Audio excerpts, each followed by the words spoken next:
stoner, but you run all these different businesses. Yeah, that's one of the major things that I want to kind of to bring out. Yes, I'm a father, I'm a husband, I teach occasionally. I teach extraction classes.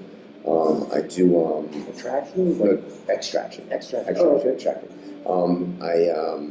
I'm still a student actually. I go to school, I go to college. What are you working on? Graphic design right now at well, believe that big. But I go to school and Are you the one that does the art for the furniture? I am the one that does most of my art. However, I take a lot of my art now and pass it off to a graphic designer who does a great job and everything. But in the beginning, and even still today, a lot of the designs that you see are coming directly from my brain, my ideas. And if I'm not creating the rough points themselves or the finished product themselves, they are getting sent out to somebody else. But yes, I do a lot of the stuff's coming from me. But nowadays, with all the busyness and everything like that, I have a great graphic designer out in Portland.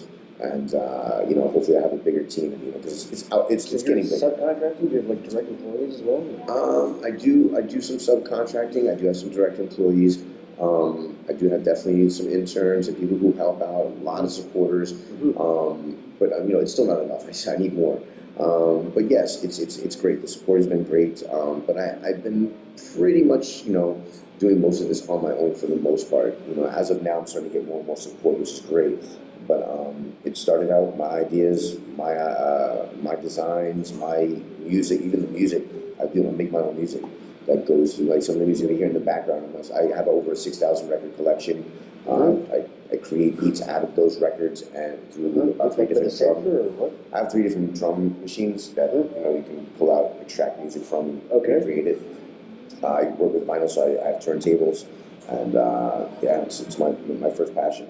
So I have a very extensive knowledge of music and different eras of music, in my opinion.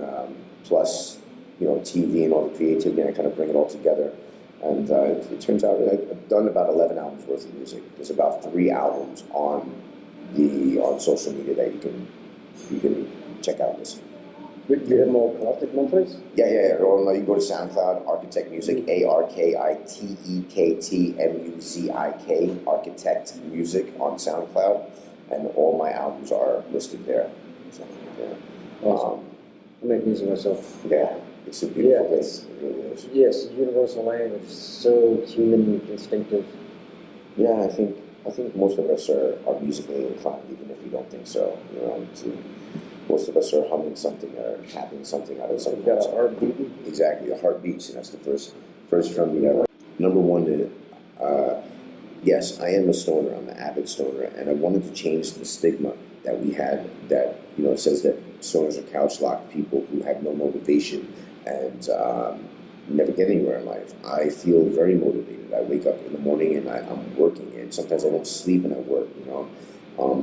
I find myself happier, busier, and more stoned than not. The more stoned I am, the more I feel I can get, accomplished, the more focused I am.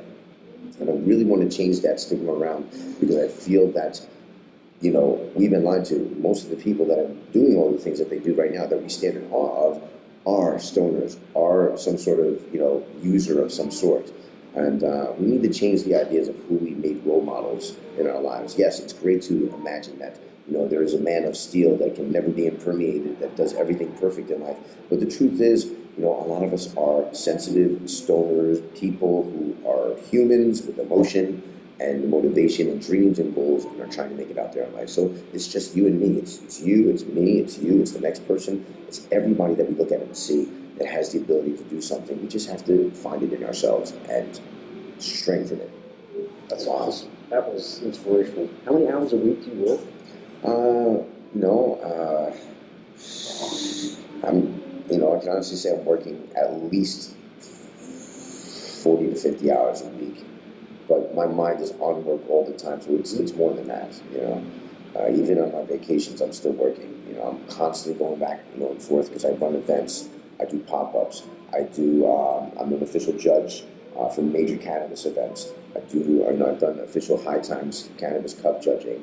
I'm constantly traveling. So, if I'm gone, I'm, communicating with people that work and help me, get to where I am, whether it be the events, the medicine, the growing, the extracting, the entertainment, all of that stuff is constantly being worked on everywhere I go. So I'd honestly say I'm working 24/7.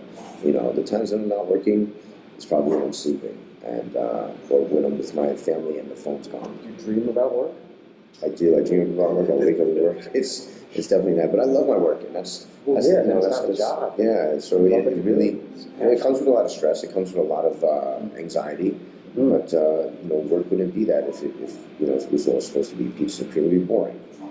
If you guys want to check me out, Phone Homie on Instagram, PhoneHomie. You can go to phonehomie.com for all of the gear that we have, and you can check out the show every Sunday, the Slab Hour, WLVS Radio, WLVSradio.com, 2622 Georgia Avenue, Northwest Washington, D.C., 9 p.m. Eastern Time, EST. You can also check out District Dabbers on Tuesday.